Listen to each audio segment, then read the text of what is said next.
Hello and welcome back to another Demis Hellen tutorial. So after a conversation that I had with a fellow producer, I have come to the video idea that we can look at the sub bass of this track in particular, so kind of eliminating all the other bass elements and just focusing on the sub. So let's just get some context on this track and then we'll look at the sub.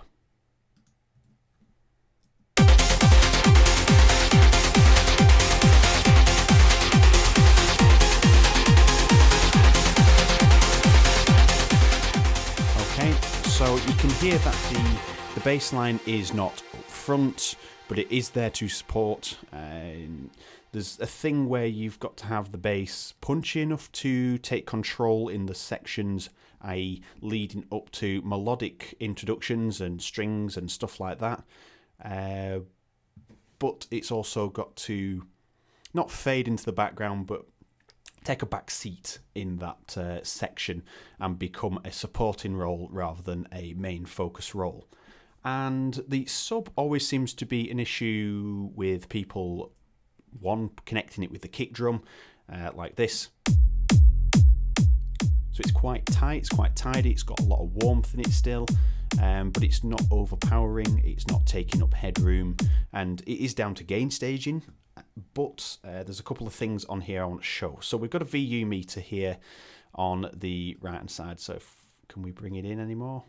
No, we can't. So we're going to monitor this sub on here. So first things first, let's bring the mixer over. And here we are with the sub. And I'm just going to turn off the compressor because this is really where the donkey work is being done.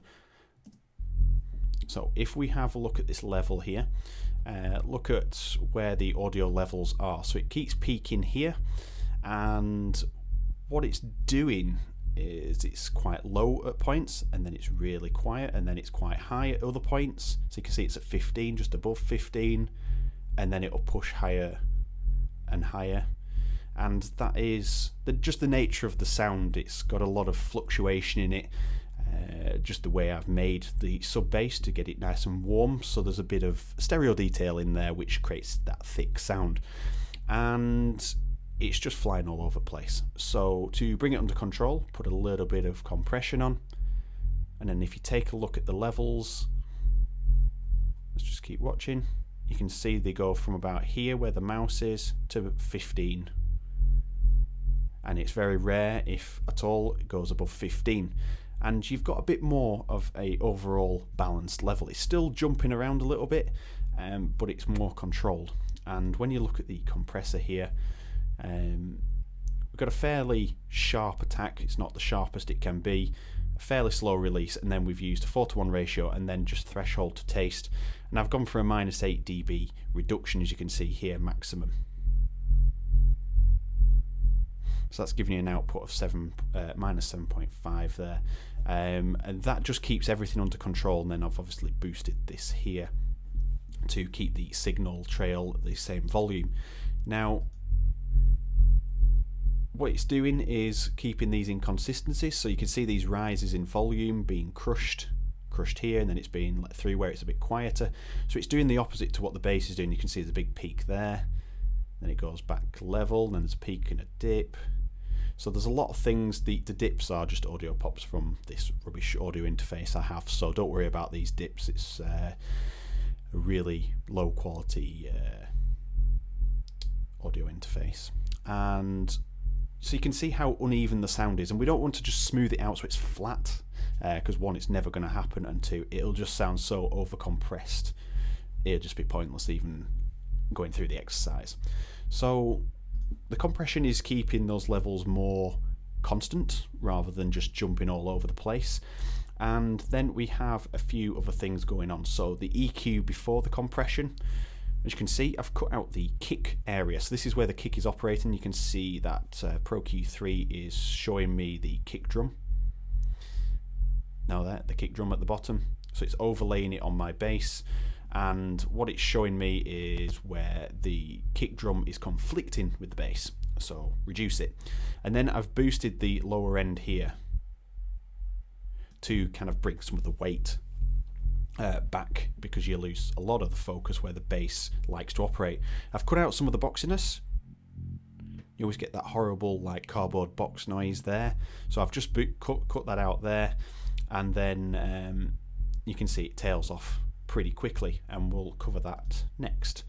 So moving on, we have another Pro Q3 after kickstart, which is just providing some quick sidechain. I have now rolled off that upper section, so if we take a listen, you can hear one thing that happens straight away: it goes stereo. And the reason for that is because there is stereo detail in there, and that is how I built the bass. So to set it to mono, I've used the side feature to remove the side detail using a high pass filter. So what it's doing is it's got a crossover here for where it's obviously filtered off, because at the moment we had that before. So a lot of stereo detail up there, and we don't need all that we need that space there for everything else that's going to happen. And what we're doing here, I'm just going to get it back down to where it was, about 179-ish, I think. And this crossover area here is all mono. So it's obviously letting the stereo detail through here, but there is no stereo detail because we've cut it out. And that's just where I've left it. We could put it over here. So that's made that whole section mono and keeps it straight down the middle. So let's just have a listen again. I will turn this on and off a few times.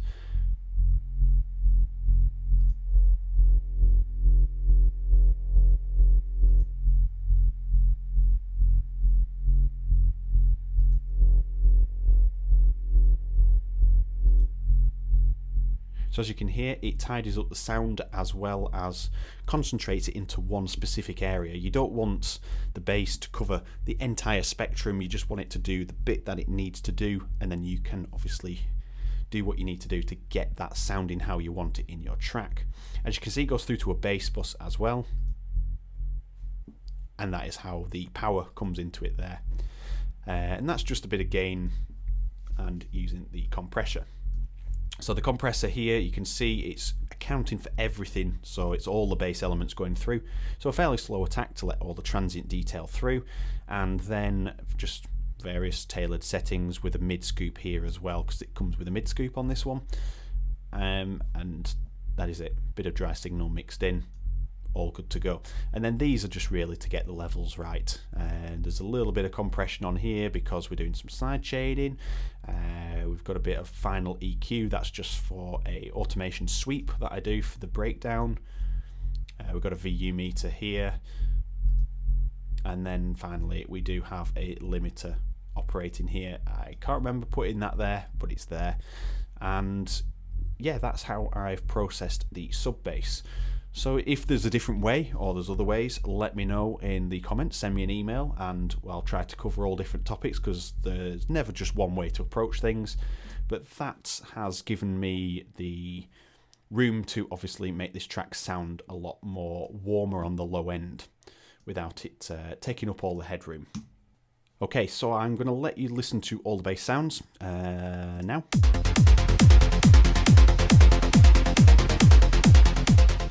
Remove the sub.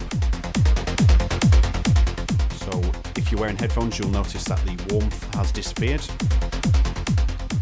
There's probably room for a little bit of a boost on the sub, because we are at -12 at the moment on this, and it is a little bit lower than everything else, so we probably could go a little bit higher. Let's just get it near to 6, because that's where it should be. It's sounding good. Let's just bypass the sub bass inserts. So now that sounds really warm and it sounds really nice, but everything's uncontrolled. It's starting to take up headroom, and you can see here the sub bass on the mixer is just kind of panning left and right. Too much stereo detail in there. Now you can see it's more uniform. The levels left and right aren't just waving about, they are staying flat. And that's how we want it. We know it's mono then, and it's straight down the centre. And then if we turn off the inserts here on the bass bus, that's how the sounds sound before they are glued together using some compression.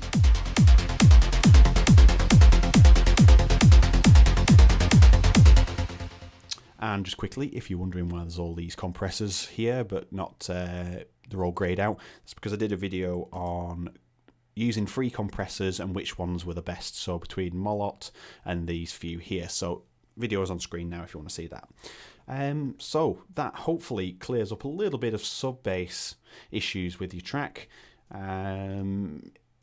As I said, let me know in the comments if there's other ways to approach this, because I'll be happy to share if they are legitimate ways to do things, because there's never just one way. I'm more than happy to cover that. So thank you very much for watching. If you haven't already, check out my Facebook page. You can find tons of free stuff on there, as well as announcements and things. There's my Patreon page where you can support the channel, as well as the PayPal link if you just want to support. And finally, hit subscribe and the bell icon so you can see all 3 uploads. So thank you very much for watching, and I will see you in the next video.